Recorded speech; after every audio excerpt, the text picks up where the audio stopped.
अस्सलाम वालेकुम। कैसे हैं आप सब? अच्छे हैं ना? अल्लाह आप सबों को हमेशा अच्छा और खुश रखे, और किसी की कोई तकलीफ हो तो अपनी रहमतों से अल्लाह हर इंसान को, हर घर को पुरसुकून बनाए। आमीन। आज मेरी बच्ची कितने दिन से बोल रही है, पहले भी उसका मैसेज आया था कि शिकोरी गोश्त चाहिए, शिकोरी धान चाहिए उसको। तो उसकी रेसिपी मैं एक बार बनाई थी बीच में, मगर उसका रेसिपी बनाने वाला कोई नहीं था, क्योंकि मैं एक हाथ में फोन लेके नहीं कर सकती। तो आज मैं स्पेशल उसके लिए शिकोरी धान बना रही हूँ। जो बम्बई में कोकनी लोगों की शादी होती है तो उसमें शिकोरी धान बनता है, बकरे का गोश्त, और उसके साथ चावल भुने यानी जीरा राइस बनाते हैं। वो अलग टाइप का छोटे चावल रहते हैं, जो मैं आपको पूरा आज बताऊंगी। इसमें टमाटर वमाटर नहीं जाता, जो भी जाता है वो मैं आपको बता रही हूँ। बहुत लजीज, बहुत टेस्टी रेसिपी है ये, बिरयानी से भी अच्छी, जिसके लगने वाली ये है। ये है 1 किलो बकरे का गोश्त। ये मसाले हैं, ये मसाले क्या क्या रहते हैं 1 किलो देखो। 2 टेबल स्पून लाल मिर्ची पाउडर, 1 टेबल स्पून जीरा पाउडर, 1 टेबल स्पून बड़ीशेप पाउडर, और 1.5 टेबल स्पून धनिया पाउडर, और 1 टीस्पून हल्दी पाउडर, और ये आधा किलो प्याज है 1 किलो के लिए। और ये गरम मसाले हैं, क्योंकि इसमें गरम मसाले पिसे हुए जाते नहीं। और ये अदरक लहसुन का पेस्ट है, जो मैं डालूंगी आपको सब दिखा रही हूँ। ये नमक है, तेल और नमक तो हर चीज में जाता है, मगर मैं बनाते वक्त दिखाऊंगी। ये मेरी बहन जैसी मेरी फ्रेंड है हसीना आपा, ये उनकी फेवरेट रेसिपी है, और उन्हीं से मैं एक सीखी हूँ, मगर माशाल्लाह उन्हीं की जैसी मेरी बनती है। ये कोकन की नहीं है, बम्बई के कोकनी लोगों की है। कोकन का भी मैं शादी का खाना आपको बना के दिखाऊंगी इंशाल्लाह। ये अपना तेल गरम करने रखी हूँ। इसमें 1 टीस्पून काली मिर्ची, 1 टीस्पून लौंग, 5 इलायची, और ये दालचीनी के टुकड़े डाली हूँ। अगर आपके घर में कोई अक्खा मसाला डालने के बाद नहीं पसंद करता हो तो आप बारीक पाउडर करके डालो, चलता है, मगर मैं आज आपको दिखा रही हूँ इसलिए अक्खे मसाले डाल रही हूँ, अच्छे से सब डाल रही हूँ। अब इसमें थोड़ा तेल में गरम मसाला फ्राई किया। अब इसमें प्याज, पूरा अपना आधा किलो ये प्याज है, और 1 किलो के लिए पूरा 200 ग्राम तेल जाता है इसमें, क्योंकि अच्छे से ऊपर तरी वरी आती है। ये बहुत टेस्टी लगता है। प्याज को और लाल करनी है, यानी गुलाबी बनने तक भूननी है। अब इसमें नमक डाल रही हूँ।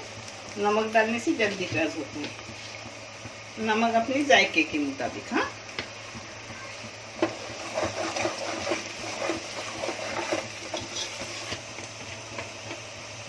अब ऐसा प्याज का कलर गुलाबी थोड़ा कलर होने के बाद उसमें जाएगा 2 टेबल स्पून अदरक लहसुन का पेस्ट।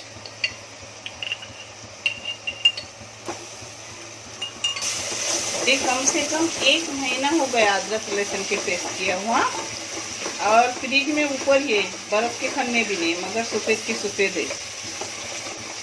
तो उसकी मैंने वीडियो करके डाली यूट्यूब पर। अदरक लहसुन का भी कच्चापन खत्म हुआ। अब इसमें जाएगा गोश्त।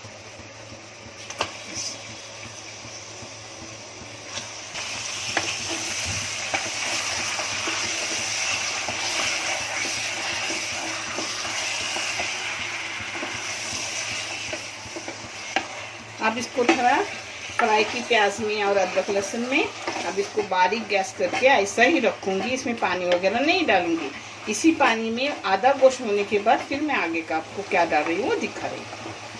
उन चीज़ों में बनता है, मगर बहुत टेस्टी रहता है। इंशाल्लाह बहुत जल्दी मैं आपको गांव की शादी का खाना कैसे बनता है वो भी दिखाऊंगी। कोकन की शादी का, ये बम्बई के कोकनी है, उनका ये बनता है।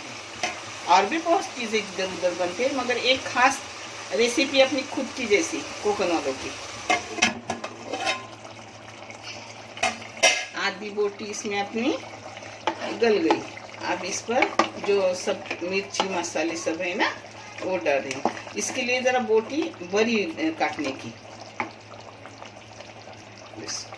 ये देखो सब जा रहे मसाले। अब आधे में मसाले पकेंगे।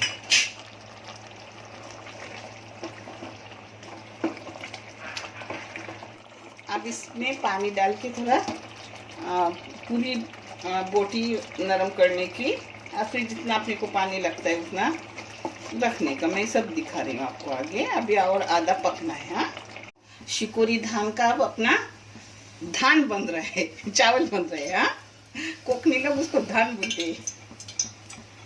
ये गरम मसाला जाएगा, दालचीनी, काला मिर्ची, लौंग, इलायची सब जाएगा। अब इसमें प्याज जाएगा, एक प्याज है। हाँ, गरम मसाला डाल दी गरम तेल होने के बाद। इसको थोड़े चावल हो तो भुने जाते हैं चावल, मगर मैं आज भूनूंगी नहीं।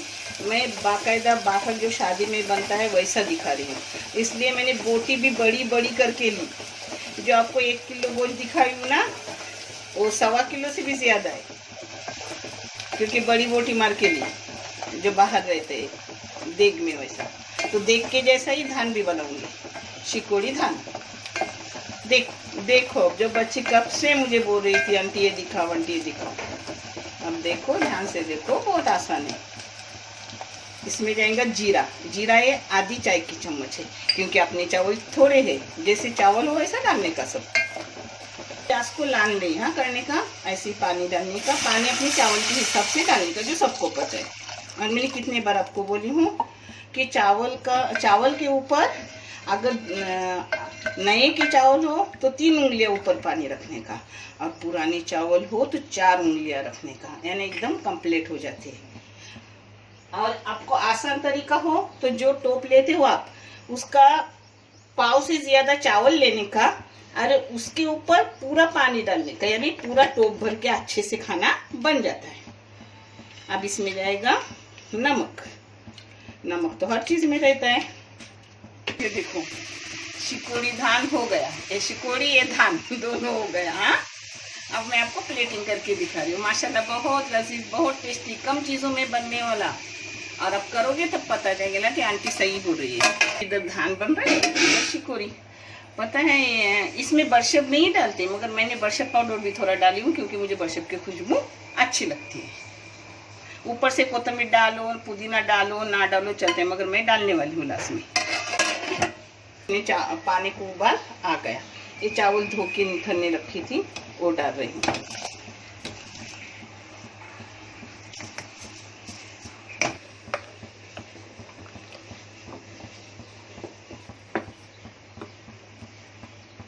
बीच में डाव मारने के। हाँ, ये देखो अपना खाना हो गया। अब दम पे रख रही हूँ 2-3 मिनट के लिए। हो गया, ये हो गया अपना शिकोड़ी गोश्त। अब आपको मैं परोस के दिखा रही हूँ। ये शिकोड़ी गोश्त अपना हो गया। किन किन लोगों को चाहत थी कि कैसा गांव का शिकोड़ी गोश्त बनता है, तो मैंने आज बनाई। प्रॉपर मैंने डेग की तरह बनाई। बोटी तक बड़ी बड़ी रखी थी, खुद गई गोश्त लाने, क्योंकि आप समझ जाए कि डेग का कैसा बनता है। और ये चावल है, इसके ऊपर कोतंबीर न डाले तो भी चलता है, क्योंकि गांव की चीज़ बगैर कोतंबीर से भी बनती है। हाँ, आपको कैसा लगा कमेंट करके बताओ। अच्छे रहो, खुश रहो। देखने के लिए जज़ाकल्लाह। अल्लाह हाफिज़।